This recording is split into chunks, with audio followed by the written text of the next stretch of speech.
back to the next part in the Woodsman ways, guys. Wanted to take a quick second, try to answer some questions I had in a past video on this. I'm not going to remember them all, I'm sure, but I'll do my best to try to answer as many as I can. One of them was the tarp you see behind me. What is it, and why did I choose it? It's a Woodsman trail tarp. You can find it on my website. I got them for sale. Basically, it's a canvas tarp that I had, again, made for me. It's a Woodsman trail tarp. It's canvas. It's fire and water treated. And my reason for that is, again, the fire is huge. You find yourself in a situation, fire is going to become very important to you. So anytime I come out, I like to get one going. It's just peaceful, I guess, to me. But very important. So if you got them Silnai tops, which a lot of people carry, I have one in my scout kit, just so I can set it up real quick in a hurry. Not that I can't with this one, but again, if you get the fire close enough and you start getting sparks, you're more apt to put a hole in them Silnai type tops. They're lightweight, so they're convenient for that. But more long term. Plus, it gives it a traditional look, which I also like. So that's basically my reasons behind that. The biggest one being the fire. Another question I had was on the bungee cords. What size, what brand are they, and all that stuff. I can't give you the brand name. I don't know off the top of my head. I actually picked these things up at a convenience store, believe it or not. I was doing some Army stuff one weekend. I think I went to grab a coffee and they had a 4-pack of these. So I picked them up. I think they were like $6.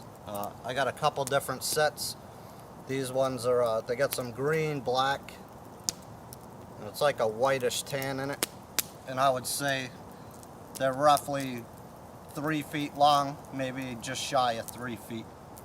And again, that just allows me to, set up different top shelter systems, a little bit faster. A couple corners of my top right now, I do have some paracord tied out to the tie outs in the corner, so I'm just using that now so I can show you guys the bungee cords. But it makes it a lot quicker, and it gives your tarp some play. If it gets real windy, it lets your tarp move a little bit so it ain't stretching out your paracord or whatever you're using for cordage. So that's why. Alright, in the past I did a video on my preferred clothing. I'm going to run through that again because I've updated. That video I think I did 2 years ago. Some of the stuff is the same because it works. I just had an opportunity, had some extra money back when I was working full-time for the Army to upgrade my kit. So again, when I can do that, that's what I do. So let's run through what I got laid out here. Hopefully I can do this quick so I ain't boring you guys. We'll start from the bottom. Wool socks. I have a few different types. These smaller pairs here are merino wool hiker socks. I think I picked those up at Dick's, I think it was. Wigwams. They're good. A different style of wigwams are a little bit heavier weight than this pair is. I also got a pair of Carhartt that are a little bit thicker than all of those. And I've got several pairs of all these. I always wear wool socks. Even when I was overseas in Afghanistan, in the summertime, 80s, 90s, sometimes 100, and yep, I had wool socks on, absolutely.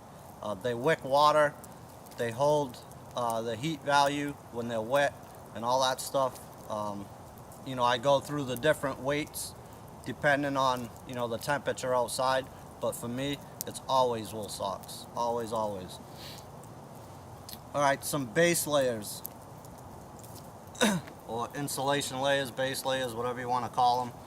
I do have a Under Armour long sleeve. It's not quite a turtleneck, but it does come up a little bit. You can equate this to a lot of the other Under Armour stuff that people wear, and obviously this is in more colder weather, as is all these insulation layers. So I got one of those. It's a little bit thicker than this other one I'm going to show you right now. Polartec, another base layer, very equivalent to the Under Armour stuff that they sell. A lot cheaper though, and you can find it, different places online. I actually get these issued to me by the military, so for me they're free. Can't beat that. These are real good in cooler weather, and as it starts to get a little bit colder, so I'll wear those, as a base layer. Once it starts getting a little bit colder than that, right around this time of year, it's actually pretty warm out today, but again, another pair from Polartec. I think I showed this in my last video, which I think I've taken down now, but Polartec, we call it, the waffle suit. It's got some lines in there, kind of looks like a waffle. A little warmer than the last one I showed you. So again, I'll go to this as it gets a little bit colder. Come the end of this month, December, into January and February, when it's real friggin' cold, I'll go to the Polypro. This is a little more old school military. They don't issue this anymore. They went to the waffle setup that I just showed you. But these things are key. Again, I've used them all over the world, and they've always kept me warm and dry. So I'll go to this when it gets real cold outside. I may even throw on the lightweight nylon setup under this, and then add my outer layer to that. So those are base layers. Above that, moving on for my pants, you guys have seen. Basically, the only pants I wear when I come out is Rail Riders. Very expensive, like $100 a pair, but I've had them for 4 or 5 years now, whatever it's been, the same pairs, and they've yet to, fall apart on me or anything. So a couple pairs that I do wear is the Versatac Lights, I think is what they call them. I don't know the weights on them, but just a good pair of pants. I'll wear these all summer. As it gets cooler, I can mix match different underlayers with those pants and be very comfortable. After that, it starts getting a little bit colder. I'll move up to the Versatac mids. I don't know what I just called them last ones. I think they're the lights. These are the mids. Just a little bit heavier weight. Same exact style pants, same pocket setups, the whole 9 yards. I'll even wear these, if it's cooler during the spring and summertime. I can mix match them, wear whatever I want, and they're comfortable. But like I said, it's basically the only pair of pants that I wear. I do have the Extreme Adventure pants by Rail Riders, and they're nice too. I wear them once in a while, but I don't like the belt loops on them. They have very small belt loops. They actually come with a little cheap belt on them, so if you're up in the manly sizes, even just a belt like I got on today won't fit through them holes, so I don't tend to wear them that often. Alright, so socks, underlayers, the pants, that's what I usually wear. Not that you guys need to see this.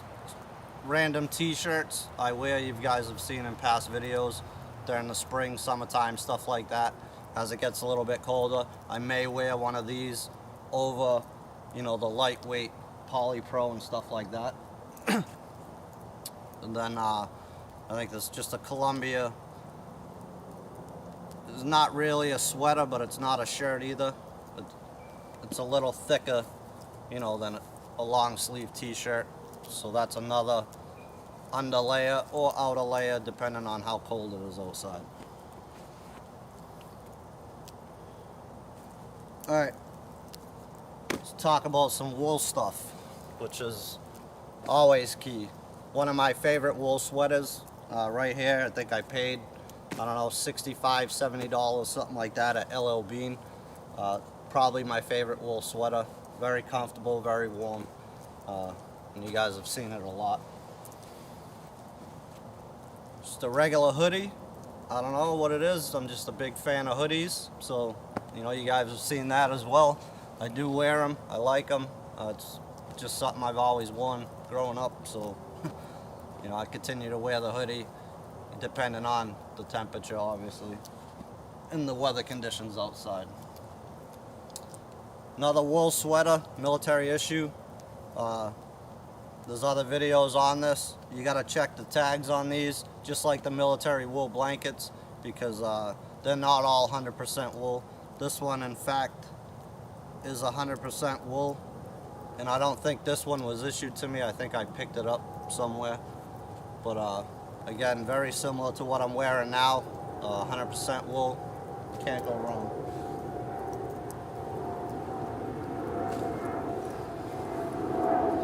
Rail bushcraft shirt, or hunter shirt, whatever the hell they call it.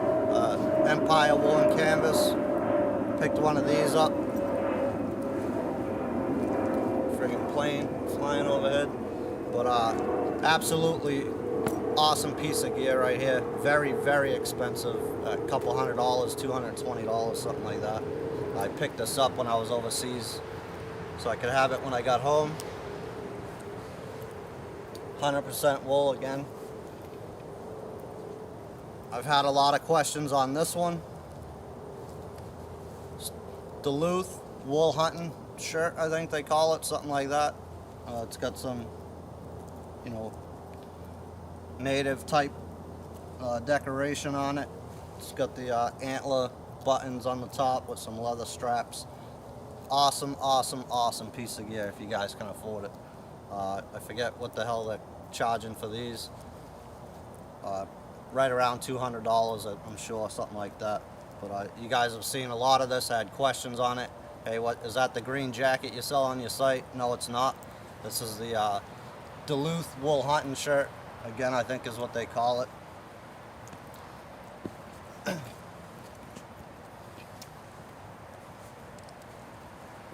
All right, more wool. I've got some lined wool pants here, LL Bean type, and the camo jacket to match, which I do sell on my website. It's been listed for quite a while. I only had a couple off the bat when I started, so they've been sold out forever. Just an awesome jacket. I think I did a review on it, so I'm not going to cover the whole thing now, but awesome, awesome piece of gear here. I had a lot of emails about these and when I'm getting them back in stock. I have a place where I get them, you know, discount price. I think I list them on my site for $100. Right now they're over $200. So I'm not going to pick them up now, you know, and try to sell you guys a $250 jacket. It's just not my style. So when the prices come down, I can get my discount. I'll pick some more back up, and you can just keep checking the website or whatever, Facebook, whatever you want, and I usually put that information out. So as soon as I can get them, guys, I'll grab some more and share it with you. Another insulative layer. If you guys were ever in the military, especially back in the day, they call it a smoker's jacket. Key piece of gear. You know, I've worn this thing all over the world too, just under my uniform. Keeps you nice and warm, even dry. I don't know about other infantry units, but I was never allowed to wear rain gear in mine since I was a private, so I've kind of kept with that. Maybe stupid, but whatever. It's just the way I am. So I'll wear that under my uniform, and it actually keeps me dry. So even if my, you know, outer shirt is soaking wet, I'm not soaked to the bone with that thing on. Alright, Woodland Gore-Tex suit. You guys seen it. I was up running my trap line. Huge, absolutely huge. If you guys can pick one of these up at an Army surplus store or something like that, highly, highly recommend it. Gore-Tex, self-explanatory. Keeps you warm, keeps the wind off you, keeps you from getting wet, cold, all that good stuff. So key piece of gear there. I like it, and it's never failed me over the years. Last but not least, I got my Duluth anorak, which I've still yet to try out. I have worn it, just not in the harsh conditions that I bought it for. I haven't really had the opportunity. I did once up in Maine on the trap line, but I went with the Gore-Tex. And then just the cold weather mittens with the wool inserts that go with it. So as soon as I head back up there, or even around here when we get some, pretty shitty weather, I'll be putting that thing through the ringer too. So just, cold, wet weather, go ahead and give that a shot. Moving on up to the headgear, I've worn this hat in a lot of videos, as have I worn my black fleece that I've worn in just about every video. My two favorite pieces of headgear, this is actually a knitted outer with a fleece lining on the inside, very warm. So I wear that a lot, as well as my fleece. My reasoning behind that is because they do get wet, but it keeps your head warm and dry. You don't even realize it's wet until you take it off and go to put it back on. You're like, wow, that's pretty wet in there. But it works. That's why I picked both of those. And then obviously my bomber hat for the real cold weather. Didn't really get as cold as I was hoping it did up in Maine. The lakes was freezing over here and there, but it really wasn't unbearable. So when we get hammered with snow, gets a little bit colder, you'll see a lot more of that. Down to the boots, last thing, Merrells. I think these are the Moab Gore-Tex ones. I've had these for quite a while now. Probably the most comfortable boot I've ever put on in my life. Absolutely awesome. They got a pretty rugged sole, so when I'm out here I'm not slipping or anything like that. And again, they're just very, very comfortable. I do have a pair of hunting boots, similar to this style. I don't have them with me today because I've since gone to these. They're the Muck Arctic Sports. A wicked sole on these things. I wore them up on the trap line, in the water, up hills, all that stuff. Very, very comfortable. Keep you warm because they're insulated and dry. So, like these boots a lot. When I did this video in the past, I talked about a Rocky boot that I've searched, since online to try to find it, and I get the name of it for you guys, but I don't think they sell them anymore. I bought these, probably almost 15 years ago. It's just a big Rocky boot. They're leather, unreal sole on them, no slipping, sliding, nothing like that. Really thick and durable. They are insulated. They got a liner that pulls right out of them. If they're wet or whatever, you could dry them out. I want to say they're good up to freezing if you're just standing there doing absolutely nothing. So I bought them for hunting when I bought them, sitting up in the tree stand, snowing out January, end of December or whatever, and you're not doing any moving at all. Your feet tend to get cold on you, your hands get cold on you. So that's why I bought these. They're actually good up to negative 45 degrees if you're active. So I think I paid like $300 for them. It's a shame they did away with them. They're a bit bulky, so it's not something you want to go hiking around for miles in, but if you're not doing that, they're key in the cold weather. So I still got these. I love them.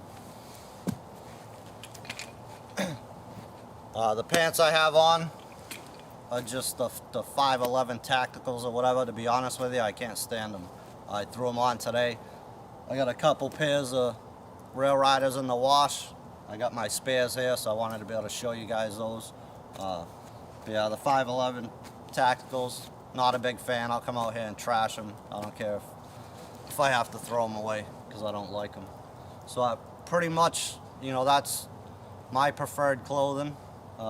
Everything I just showed you, give you some reasons why. Hopefully I answered some questions. So thank you guys for watching this one. Hopefully it's not too long by the time I edit it. Sorry if I bored you. But hey, thanks for watching, guys. Another Woodsman Ways video, and we're gonna start moving on to some other things pertaining to, you know, the survival, bushcraft, and wilderness living type topics. So we'll see you then.